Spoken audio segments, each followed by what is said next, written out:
당초 내일 21일 발의권을 행사할 것으로 예상되었는데 5일 정도 이루어지게 된 것입니다. 저도 그렇게 하자고 간곡히 호소했습니다만 국회 중심 개헌을 위해 여야 간 합의를 최우선적으로 존중하겠다는 대통령의 굳은 의지가 다시금 확인된 것이라고 생각합니다. 또한 청와대는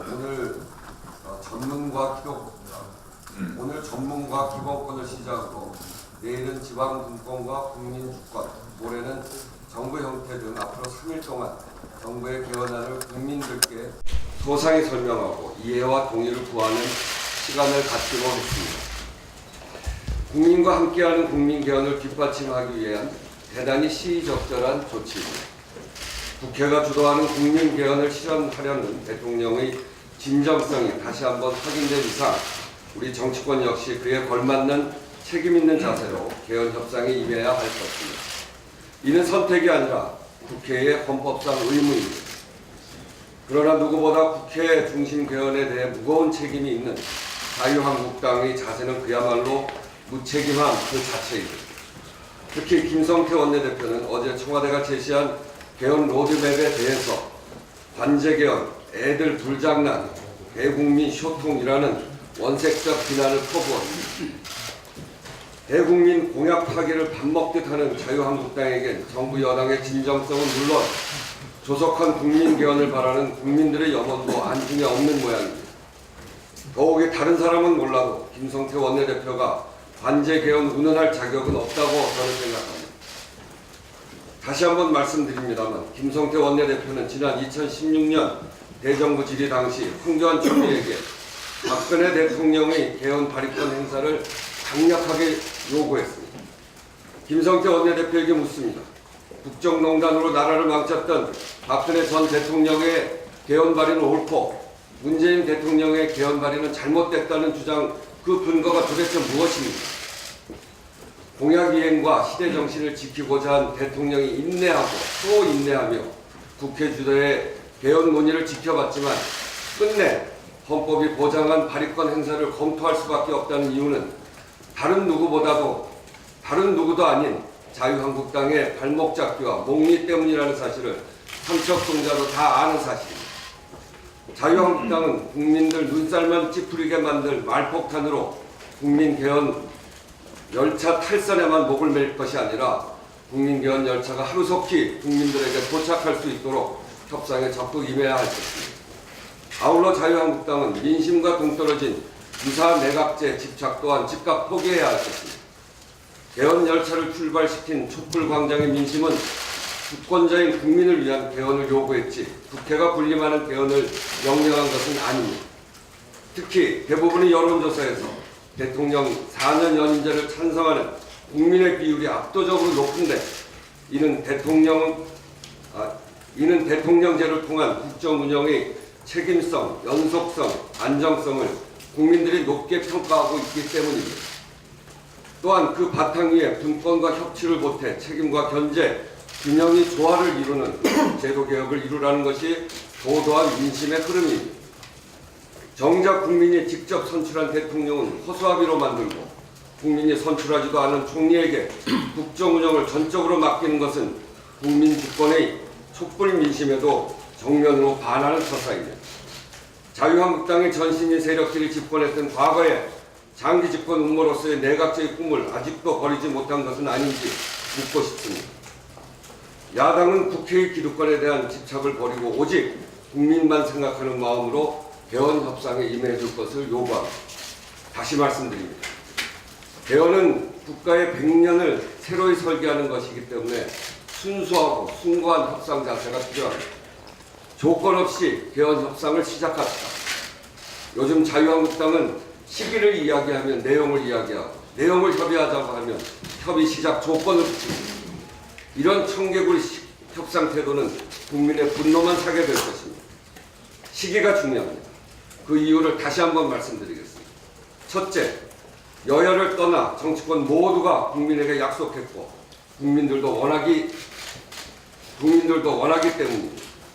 각종 여론조사를 보면 동시투표 여론이 압도적입니다. 더 이상 국민과의 약속을 지키지 못할 합당한 이유도 사유도 없습니다. 국민의 뜻을 거부할 명분도 없습니다. 둘째, 1년이 넘도록 국회 특위 등을 통해 충분한 논의가 이루어져 왔기 때문에 개헌안 마련을 더 이상 뒤로 미룰 이유가 전혀 없습니다.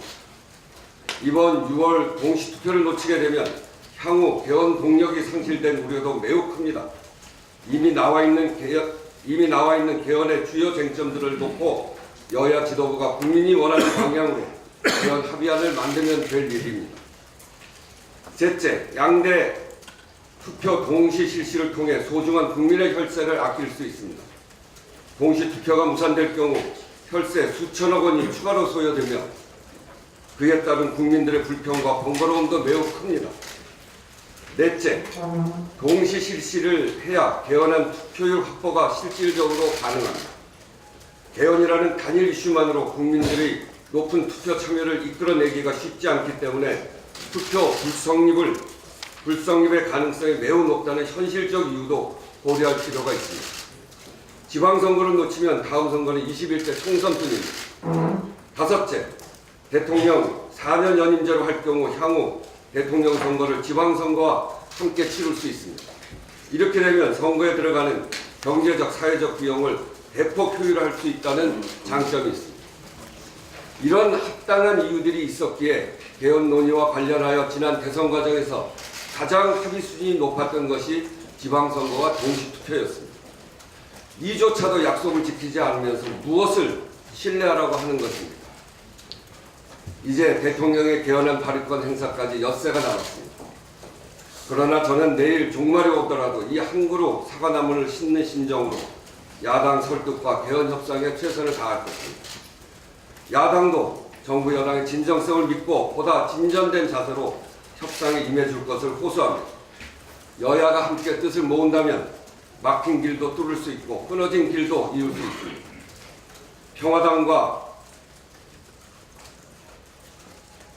민주평화당과 정의당이 공동교섭단체를 구성이 예정된 만큼 오늘부터라도 당장 여야 원내대표와 헌정특위 간사가 함께하는 국민개헌 할인협의체를 가동시킬 것을 강력히 촉구합니다. 국민개헌을 위한 시간을 더 이상 헛되이 흘려보내서는 안 될 것입니다. 오늘부터 협상에 진지하게 나설 것을 다시 한번 촉구합니다. 어제 문재인 대통령이 주재한 정부혁신전략회의에서 국민의 삶의 질을 높이고 신뢰받는 정부 구현을 위한 정부혁신종합추진계획을 확정했습니다. 그동안 양적 성장, 효율에만 집중해왔던 정부 운영 방침을 문재인 정부의 사람 중심 국정운영 철학에 맞춰 국민과 사회적 가치로 전환하겠다는 구체적 실천 지침을 발표한 것입니다.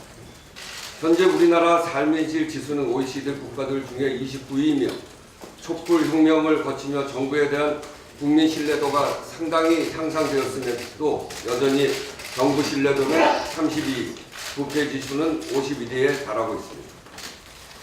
2015년 통계에 따르면 국민 10명 중 7명은 정부를 신뢰하지 않는다고 합니다.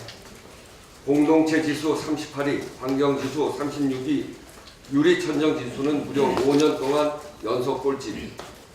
문재인 정부는 이번 혁신안을 통해 지난 정부에서 붕괴된 국정을 바로 세우고 사익이 아닌 공익이 우선되는 정의로운 대한민국, 경쟁이 아닌 배려와 포용의 사람 중심의 대한민국으로 탈바꿈할 것입니다. 정부는 국민참여예산제와 국민참여법령심사제의 도입 등을 통한 국민참여민주주의의 확대, 비리 부정에 대한 무관용 원칙, 공공부문 여성 임용 목표제 시행 등을 통해 재정 혁신과 조직 혁신을 단호히 단행하게 될 것입니다. 이는 나라의 진정한 주인이 국민임을 천명한 것이며 단 한 명의 국민도 불평등과 부정의, 양극화에 소외되지 않게 하겠다는 의지인 것입니다. 이번 계기로 정부에 대한 국민 신뢰도가 더욱 회복되고 국민이 원하는 나라다운 나라의 기틀이 마련되길 바랍니다.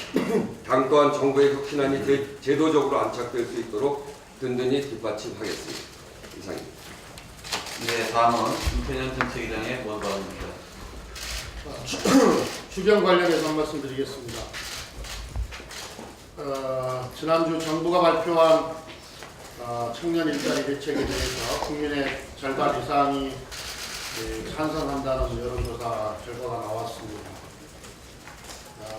청년 취업과 중소기업 인력난 문제 해결에 국민의힘으로 찬성한다, 이런 의견들이신데요.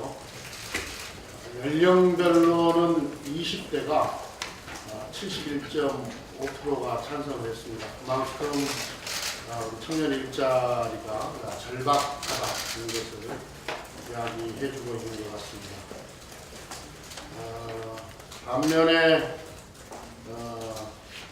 자유한국당 등 일부 야당이 주장하고 있는 내용인 지방선거를 위한 선심성 퍼주기로 반대한다. 이 주장에는 찬성의 절반 수준에 그쳤습니다.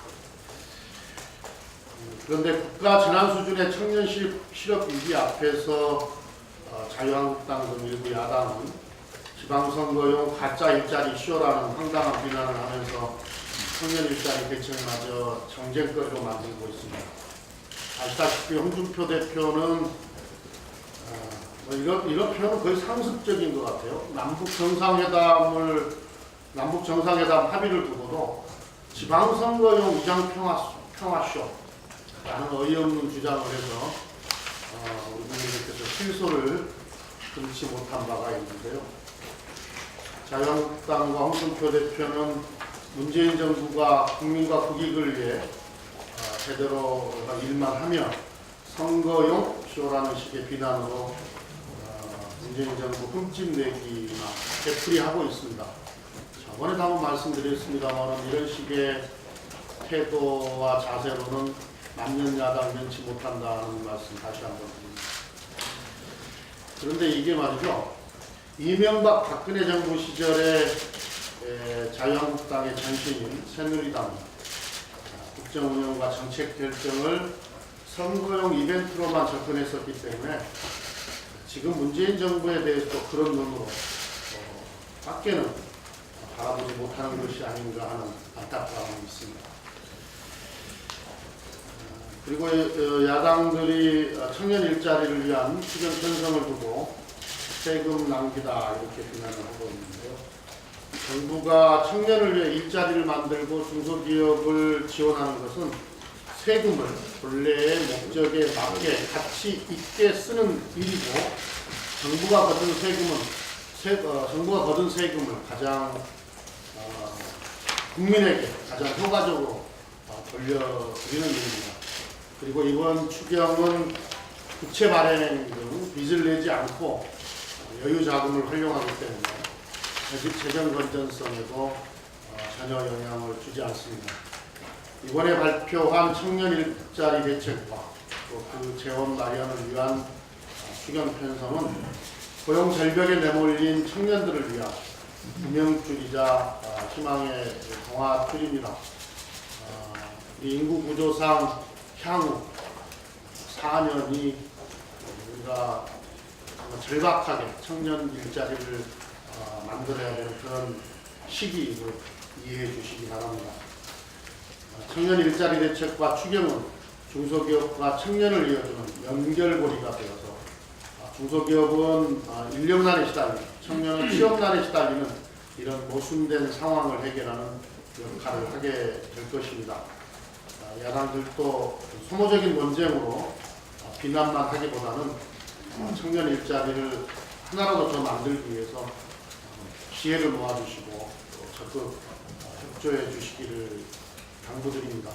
정부의 추경안이 넘어오면 아주 심도 있게 이렇게 심사해 주시기를 당부를 드립니다. 개헌 관련해서 원내대표께서 아주 길게 말씀을 하셔서 덧붙일 이야기는 없습니다만은 한 가지만 좀 말씀을 드리면 대통령 개헌안이 오늘부터 사흘간 분야별로 이제 공개가 될 예정인데요. 지금 이 정부 형태, 권력 구조와 관련해서 자유한국당이 주장하는 책임 총리제에 대해서 이제 이 총리의 국회 추천권에 대해서만 짧게 한 말씀 드리겠습니다. 이 정부 형태 논의에서 책임 총리제는 다소 모호한 표현인데 자유한국당이 계속 주장해왔던 이원 집정부제에 대해서 아시다시피 국민 반대가 높으니까 마치 다른 제도인 것처럼 말만 바꾸어서 국민을 현혹하는 것이 아닌가, 현혹하려는 꼼수를 부리는 것이 아닌가 이런 생각이 듭니다. 이 자유한국당이 주장하는 이런 정부 형태는 한번 상상을 해보면 이렇게 되는 거죠. 예를 들면 문재인 대통령의 홍준표 총리가 될 수도 있는 상황이 되는 거죠. 상상이 되십니까? 국정이 운영이 되겠습니까? 돌아가겠습니까?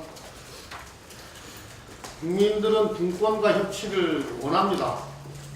근데 아직은 그 형태가 이원 집정부제나 내각제는 아닙니다.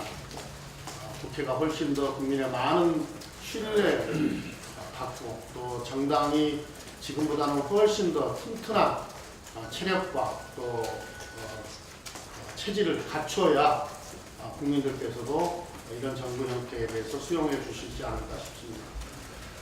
그리고 대통령제 하에서 대통령의 권한을 분산하는 본질적인 방안은 총리를 국회에서 선출하거나 추천하는 것이 아니라 대통령의 권한 조정, 국회의 예산, 법률 권한 강화, 사법부의 독립성 강화 이런 것들입니다. 즉 삼권 분립을, 그러니까 대통령제 하에서 대통령의 권한을 분산하는 것은 삼권 분립을 정확하게 하는 것입니다. 지난 대선에서 국민의당, 그 다음에 바른정당 또 이 제왕적 대통령제를 극복하기 위해 공약했던 내용이 이원 집정제가 아니라 대통령 중임제, 또 지방 분권, 감사원 국회 이관 등 국회 권한 강화 이런 것들이었습니다. 자유한국당은 이름만 바꾸는 꼼수로 아직은 대통령제를 선호하는 국민의 뜻에 거스르려 하지 말고 대통령제를 유지하면서 인권과 협치를 제도화하는 개헌안 마련에 지혜를 모아주시기를 바랍니다. 그리고 우리가 모든 당이 지난 대통령 선거 때 약속했던 것처럼 국민께 약속했던 것을 정말 소중한 겁니다. 반드시 지켜야 합니다. 그리고 지키지 못할 사유가 있을 시에는 국민들께 사죄를 해야 되는 겁니다. 근데 이번 지방선거 때 개헌하지 않은 것은 지난 대통령 선거 때 모든 대통령 후보와 정당들이 다 공약했던 거 아닙니까? 특별히 지키지 못할 사유가 없지 않습니다. 그래서 이번 지방선거 때 국민이 또 원하기도 하고 지방선거 때 개헌안이 함께 국민투표에 붙여질 수 있도록 야당들의 적극적인 협조를 다시 한번 당부를 드립니다. 네, 다음은 현안발언입니다. 현안발언은 우리 박용진 부대표께서 하시고 제가 마무리하도록 하겠습니다.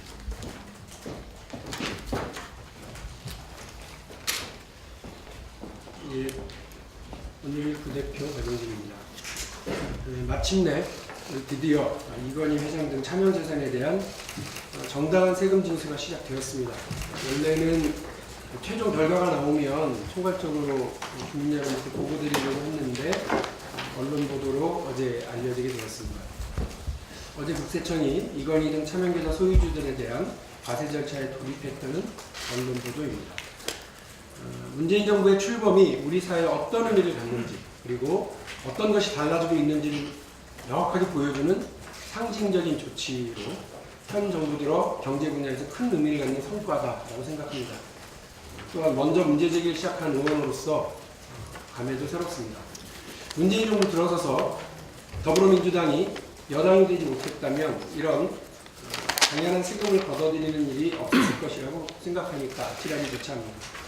정권이 바뀌지 않았다면 24년간 금융실명법을 엉터리로 운영해 놓고도 지금도 반성커녕 책임을 떠넘기기에 바쁜 일부 고위 관료들이 국민을 능멸하고 재벌을 옹호하는 데 여전히 바빴을 것이기 때문입니다. 상황이 이 지경에까지 이르렀는데 국민과 국회에게 단 한마디의 사과 말씀도 그 흔한 유감 표명도 하지 않고 있는 금융위원회의 태도를 보면 앞날은 여전히 암담합니다. 불과 몇 달 전인 작년 10월 국정감사에서 제가 이 문제를 처음 제기하면서 금융신명법에 따라 금융위원회와 국세청은 이건희 회장의 차명 계좌에 대해 고율의 차등과세와 과징금을 징수해야 한다고 주장했을 때 정부 당국 관료들은 큰일 날 소리 한다는 소리였습니다.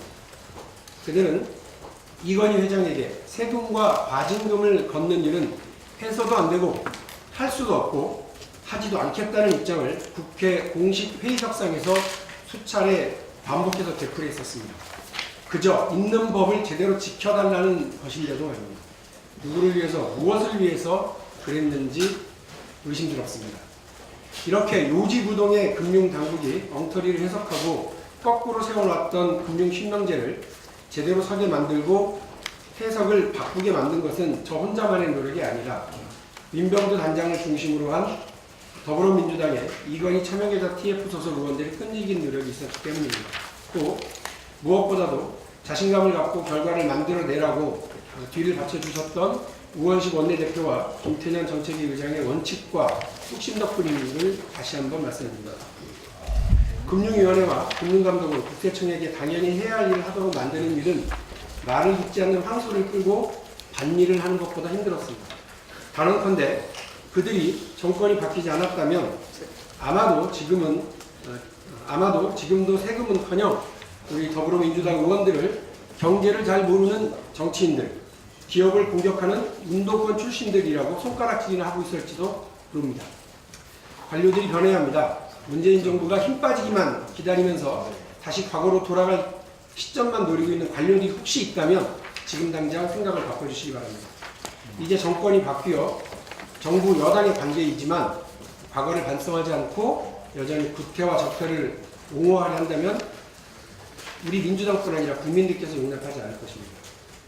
참고로 어제 보도된 1천억 원이라는 과세 규모는 이제 시작일 뿐이고 부분적인 규모입니다. 최종적인 규모는 보도 내용보다 훨씬 클 겁니다. 어제 보도된 세금의 규모는 해당된 증권사들에게만 홍보된 내용을 취합한 것으로 파악하고 있습니다. 관련 은행에게 통보되거나 징수된 규모는 취지에서 빠진 것 같습니다. 따라서 그 규모가 더 클 것입니다. 또한 이번 보도된 규모는 과세의 부가대척기간이 도래한 일부 계좌에 대해서 우선 조치를 취한 거기 때문에 이후에 계속 그 규모가 늘어날 것입니다. 이건희 회장을 비롯해 일부 재벌총수 일가 등이 포함된 차명 계좌의 규모가 9조 3천억 원 가량으로 파악되고 있고 그 각각의 이자 및 배당 소득이 해마다 다를 것이기 때문에 지금 시점에서 그 규모를 국세청조차도 정확하게 가늠하고 있지는 못합니다. 최소 수천억 원이 될 것이라고 짐작할 뿐입니다. 정확한 과세 및 징수 규모는 5월 정도가 되어야 정확하게 파악할 수가 있고 이에 대해서는 당 차원에서 국민 여러분들께 별도로 보고드리겠습니다. 이건희 회장에게 원칙을 분명히 세웠기 때문에 다른 재벌 총수 및 그 일가 또 돈 많고 권력이 있으면서도 국민 모두가 짊어지고 있는 납세의무를 피해가고자 했던 사람들에게 그 원칙을 적용할 수 있게 된 것입니다. 이런 것을 두고 공정과세의 실현이라고 하는 겁니다. 더불어민주당의 공정과세 원칙은 어느 한 사람만을 겨냥하는 것이 아니라 우리 사회의 정의를 바로 세우고 경제의 활력을 불어넣는 폭력인 것이라는 점을 다시 한번 말씀드립니다. 마지막으로 이건희 회장의 숨겨진 또 다른 차명 재산은 없는지 확인하기 위해서 전면 재수사를 다시 한번 촉구합니다. 삼성특검을 맡았던 조준웅 변호사가 지난 3월 7일 KBS 추정 60분 인터뷰에서 수사를 통한 결과가 아니라 삼성 측이 제공한 자료를 가지고 그 당시 차명 재산을 발표했다고 말한 바가 있습니다. 이거는 명백한 짜고 치는 수사, 봐주기 수사의 증거입니다. 김용철 변호사는 2008년 당시 삼성이 조성한 비자금의 규모를 10조로 고발한 바가 있습니다. 그런데 지금 밝혀진 차명 재산의 규모는 최근 경찰 수사로 확인된 것까지 합쳐봐야 5조 규모일 뿐입니다. 아직도 삼성 측이 차명 재산으로 세금을 포탈하고 편법적으로 경영권 장악을 위해 시장 질서를 문란케 한다면 가장 큰 처벌 대상이 되어야 합니다. 전면 재수사를 다시 한번 강력하게 촉구하는 이유입니다.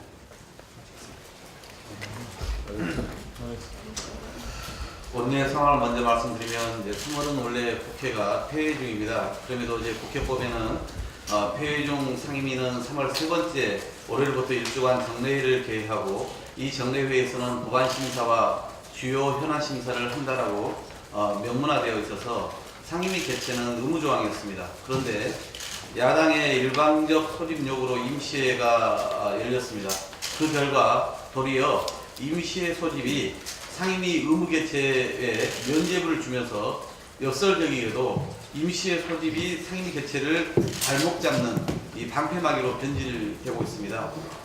작년 3월에 상임위 개최 실적을 살펴보면 법사위가 전체 회의 4번, 기재위 3자위 2번 등 상임위 전체 회의가 25번 개최되었고 법안 심사는 11개 상임위에서 개최된 반면 올해 3월 12일 임시회 소집 후 상임위 전체 회의가 열린 곳은 단 4곳에 불과했고 앞으로 계획이 있는 곳도 3곳에 불과합니다. 그러니까 작년 3월 회의 중 상임위 실적보다 현저히 저하된 겁니다. 이 추세라면 재작년 12월 국회법 개정으로 도입한 3월 회의 중 상임위 소집 제도 도입 후 올해 3월은 야당의 일방적 임시회 소집과 비협조로 법안 처리 불발을 초래하는 부작용 국회 첫 사례로 기록될 위기에 처했습니다. 20대 국회에 제출된 8,600건 넘는 법안들이 잠자고 있고 미투 관련 법안도 140건 가까이 계류 중입니다. 일하지 않는 국회에 대한 국민의 비판과 불신은 매우 높습니다. 계절은 내일 춘분을 맞는데 국회는 아직 국면에서 깨어나지 못한 채 겨울을 넘어 빙하기 상태입니다. 자유한국당 등 야당은 어제 원내대표 회동에서의 합의처럼 금주 내에 각 상임위 법안 심사에 전면적으로 임해줄 것을 거듭 요청드립니다. 개헌 관련해서 저는 한 말씀 드리면 개헌이 결코 국회 권력 비대화를 위한 수단이 돼서는 안 될 겁니다.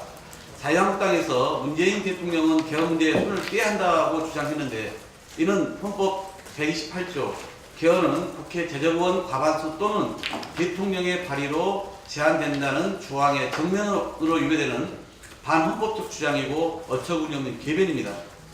대통령의 개헌 발의권은 단순 압박용이나 들러리가 아닌 그 자체로 헌법에 보장된 권한입니다.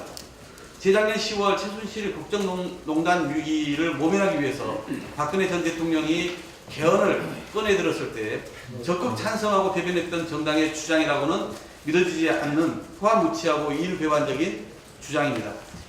개헌 쟁점 관련 자유한국당 등 야당의 생떼 주장은 허점투성입니다.